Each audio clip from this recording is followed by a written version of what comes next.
Hi guys, I'm James Hamilton from Stumpy Nubs Woodworking Journal, and a couple weeks ago we made a video about fast and easy mortises with a drill press and a Forstner bit. At the end, I said this: speaking of tenons, I wonder if you could cut one of those with a Forstner bit too. That sounds like a subject for a future video. Well, this is that video.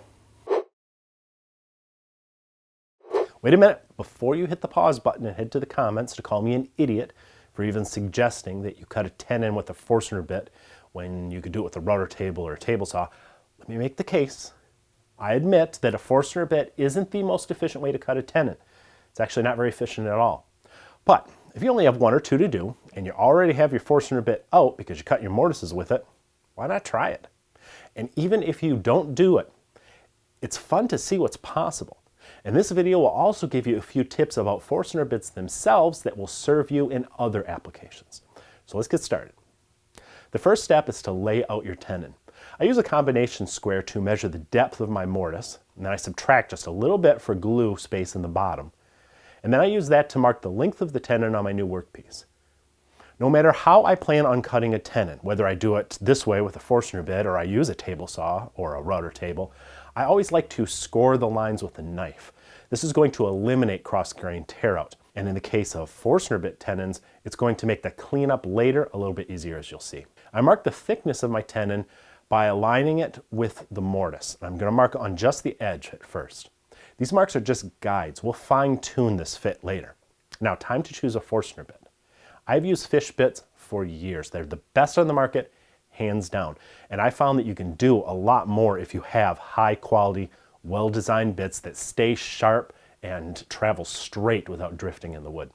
We made a video a year or so back about how Forstner bits work and the different styles that are out there.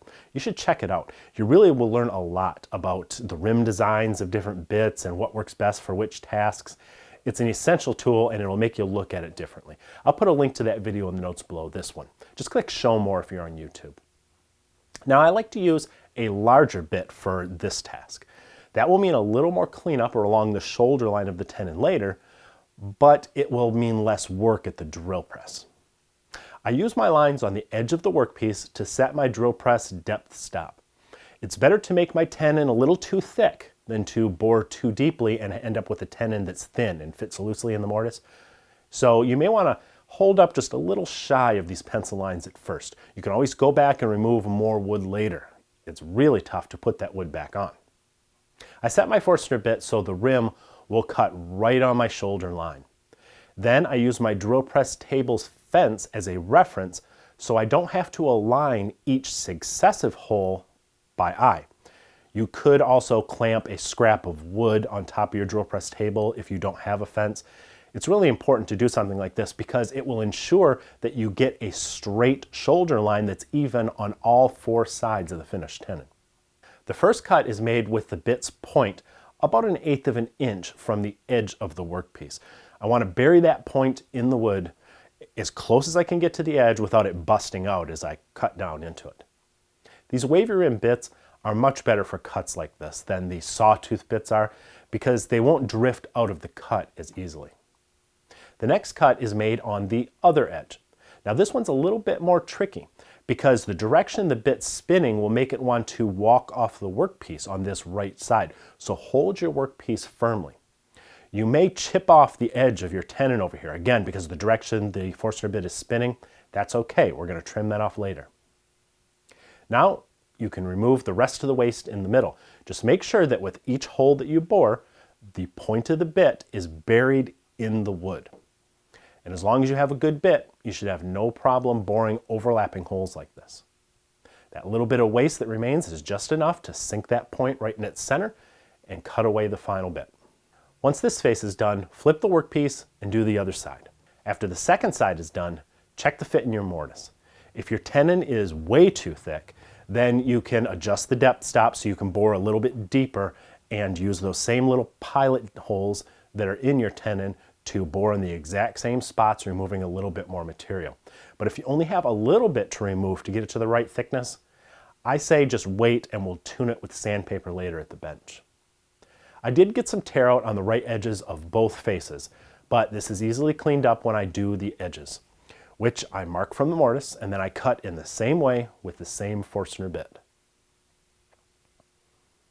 At the bench, I use a chisel to clean up what the Forstner bit left behind. This will be a pretty quick process. You only have to remove a few little triangles along the shoulder that was left between each of the holes you drilled with your Forstner bit. You can drop your chisel's edge right into the knife line that you cut earlier, and you should get a nice clean shoulder that way.